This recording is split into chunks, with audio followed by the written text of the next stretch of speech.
Tomohiko Taniguchi, thank you so much for joining us again on GZERO, and please accept my condolences for the horrible events. Thank you. It's been a painful couple of days. You, of course, were very close to Prime Minister Abe before, during, after his two separate stints in office.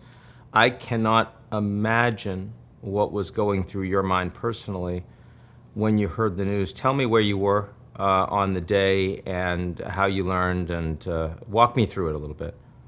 I was working at home, and my wife screamed and yelled and said, Abe just got shot. Of course, I could not believe. Who could believe such a thing? And then came a piece of news that no vital sign could be detected. So I prayed and prayed and prayed. I think the nation also did the same until finally 3 minutes past 5 p.m. Japan time, we heard that Prime Minister Abe had just passed away. I was filled with a lot of different emotions all at the same time. Disbelief, grief. The strongest emotion, of course, was anger against the suspect who is in custody. The next day, Shinzo Abe's wife, Akie, with her husband's body, came back to Tokyo's residence, and I was there. And the former First Lady, Akie, appeared apparently devastated. I don't think she was able to shed any more drop of tears. And this evening, Tokyo time, they had the first farewell ceremony. Well, it's called spending night with the deceased. And it drew a huge number of people. And when where Prime Minister Abe was shot, there's always a very long line of people who wish to leave flowers. I mean, this is, so alien to Japanese society. You've had entire years where there's been no deadly gun violence, the entire nation, and then suddenly the most important, the longest serving prime minister in Japanese history gunned down and killed. I mean, it's like it's another planet all of a sudden. I'm wondering how you think the nation can process this, right? In the United States, it's thoughts and prayers, it's outrage, you move on to the next cycle. In Japan, it couldn't be farther from that. So I'd like you to share your thoughts on that issue. And it's too early for me to actually chew and digest what happened. But at the same time, I don't think this is a tip of any iceberg, because it's such an isolated incident. The suspect is such an isolated individual who had very few friends himself. And he was a monomaniac on a lot of things, one of which was to manufacture homemade guns. Who could prevent such an individual from resorting to unspeakable acts like that?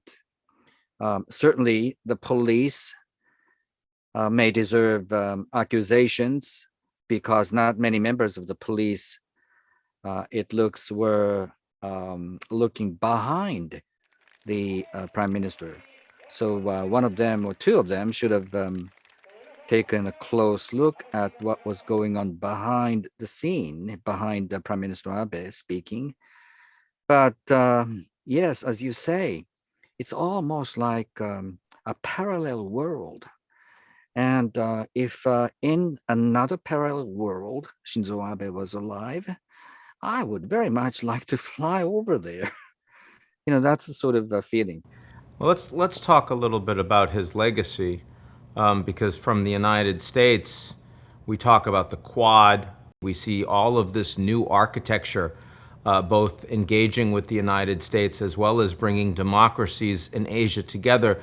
Talk to us about his legacy. How is Japan and how is the world different because of his premiership?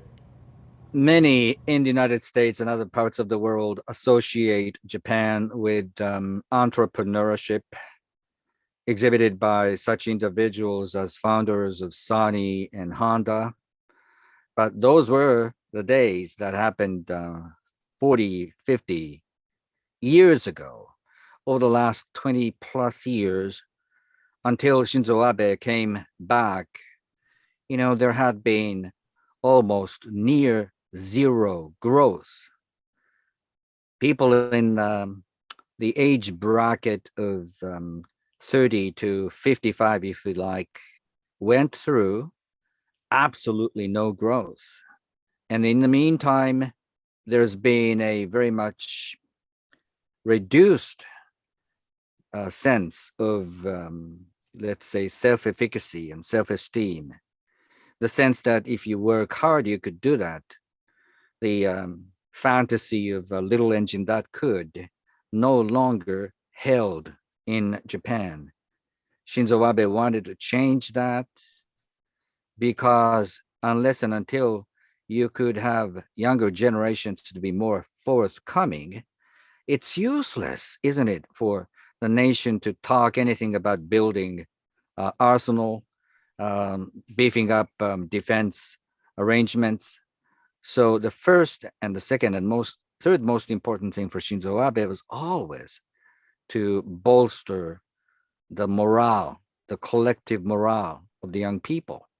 And there is no silver bullet panacea for any government to do such a thing. So he had to try a lot of things. He had to pull a lot of strings. And then in the meantime, people would feel naturally very much uneasy if the geographic setting around Japan remains very much shaky and unpredictable. So in order for people in Japan, especially the young people, to be feeling assured, feeling safer about where they live, Shinzo Abe had to travel abroad to forge better alliances and robust alliances, certainly with the United States.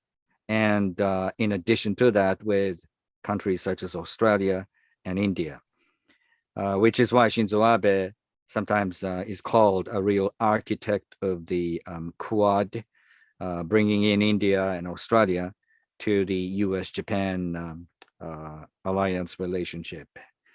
So that's the positive side of the legacy. But he did not accomplish a lot of things too. The Constitution was not changed, something he really wanted to have it happen. Yeah. Right.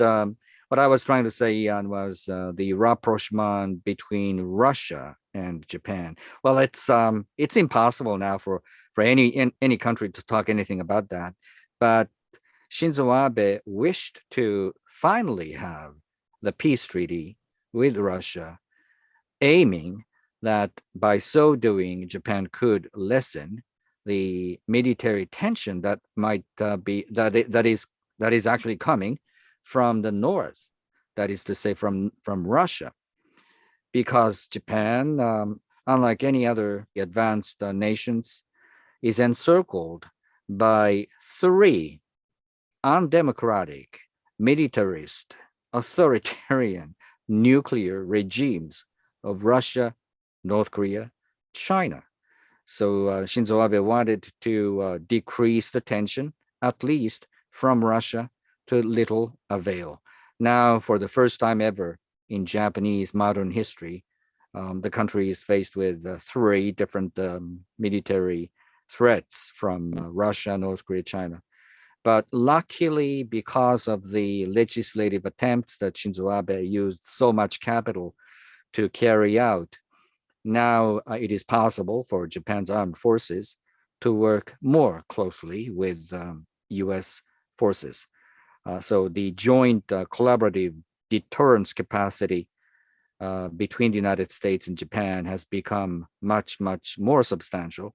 And I think that message has been well received by Beijing, Xi Jinping, and his colleagues. Now, Prime Minister Kishida has said that he wants to continue the legacy that Prime Minister Abe has left. Do you think that that directly includes the constitutional issue and in a sense, normalizing the role of the Japanese military? The way, for example, that Olaf Scholz, the new Chancellor of Germany, has begun. That's my wish. That's in my wish list.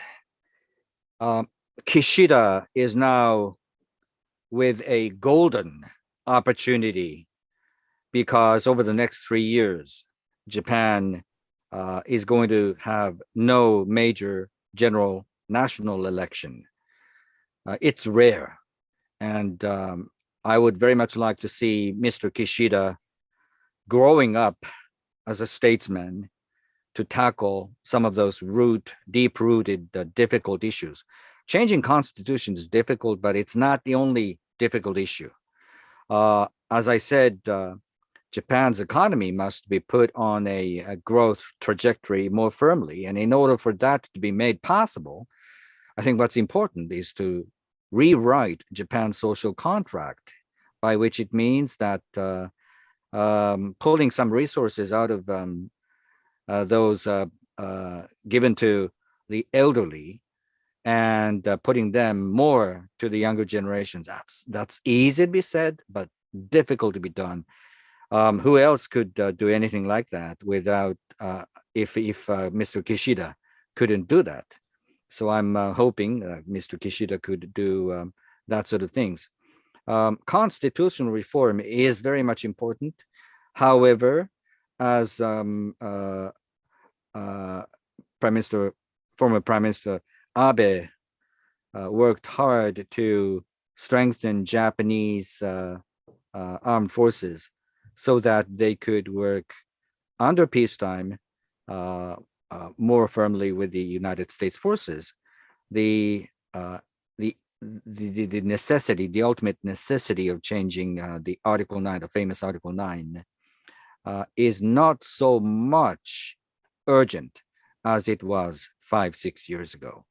However, the conventional interpretation of the Constitution, believe it or not, still holds that the presence of Japanese armed forces is substantially unconstitutional. So that must be changed. And I'm saying that Prime Minister Kishida, because he is now endowed with much more substantial political capital, should tackle these issues head on. Japanese geopolitics are certainly challenging today. In some ways, getting no easier, especially with the Russia situation, as you mention it. But there has been movement in normalizing the relationship between Japan and South Korea. I'm wondering if you are optimistic about that, and also if you could talk for a moment about the Chinese response to Abe's death, and if you see any opportunity that Japan and China might be able to work more in a more stable way going forward.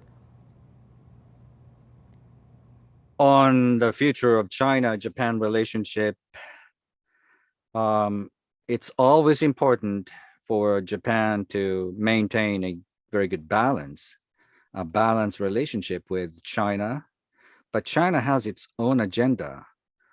In 2022, this year, later, Xi Jinping is going to be elected and is going to be given another, very much rarely, 5-year term. So he's going to have to face the judgment 5 years from now, 2027. And that year just happens to be the centenary year for the People's Liberation Army. And if I were Xi Jinping, I would be thinking that I have to use this window of 5 years to finalize and complete the China dream by annexing Taiwan, because without annexing Taiwan, no dream would be complete. So the geographic equation cannot change, even if one of the transformative prime ministers was assassinated, was killed. So that's about the China-Japan relationship, and that brings us back to the fundamental point that unless and until Japan strengthened its economy and maintains very good alliance relationship with countries such as the United States, they couldn't face up to the challenge from China. Now, South Korea, I'm cautiously very much looking interestingly at what's going to happen in South Korea, because the previous government held Japan as if Japan were their enemy number one, hypothetical enemy. And it was, if I may say, absurd, because South Korea and Japan strategically must be on the same page. And there is a growing hint that Seoul is shifting its gear. However, the current president's political capital is not so much robust. The parliament is divided. The opposition party in the parliament is still pretty strong. And for them, accusing Japan is very much an easy sort of thing, always to, diversify their political arguments. That's been a recurring pattern, and I would very much like to see that the new government under the new president could see the geographic reality, because if you lose, for instance, Taiwan, there's going to be anything like peaceful and stable economic development for East Asia, including Japan and South Korea. The presence of the United States forces in South Korea would be all of a sudden very much weak if we lose Taiwan. So I'm talking about Taiwan, but Shinzo Abe, over the last several months, focused his attention very much keenly and acutely on Taiwan. If he were alive, he would perhaps try to go to Taiwan this year and see what was going on through his own eyes. Before we close, it's hard to ask this question because you and the nation are still very much experiencing a trauma. But I'm wondering, with an event of this scale inside Japan, do you think that Japanese society will change in any way? What's the effect of Abe's untimely assassination death on Japan going forward? When Japan was down, the just outpouring of sympathies and empathies from abroad helped a lot. If you recall, Japan underwent the triple disasters of tsunami, nuclear meltdown, and earthquake 11 years ago. That was the time when people from all over the world came out and said, carry on to the Japanese. And that's exactly the same that's going on now. Each and every day since Friday last week, we woke up, people in Japan woke up looking at the outpouring of sympathy. The Israeli, in Israel, the bridge that connects Jerusalem and the outer community had Japanese flag as a sign of showing sympathy. My hope for the future, Ian, is that Japan will change for the better. because Shinzo Abe worked hard to be an accidental, in my own term, cheerleader-in-chief, who always encouraged women to break glass ceilings and encouraged 20-something and high teens to be more ambitious. So that's the positive legacy I would very much like to see taking root among Japanese young people. And if that's going to happen, really, Japan is going to be a different place in a better sense of the word. Well, Taniguchi-san, I look forward to seeing you personally in better times, and I thank you for joining us today. Thank you. Thank you very much for having me.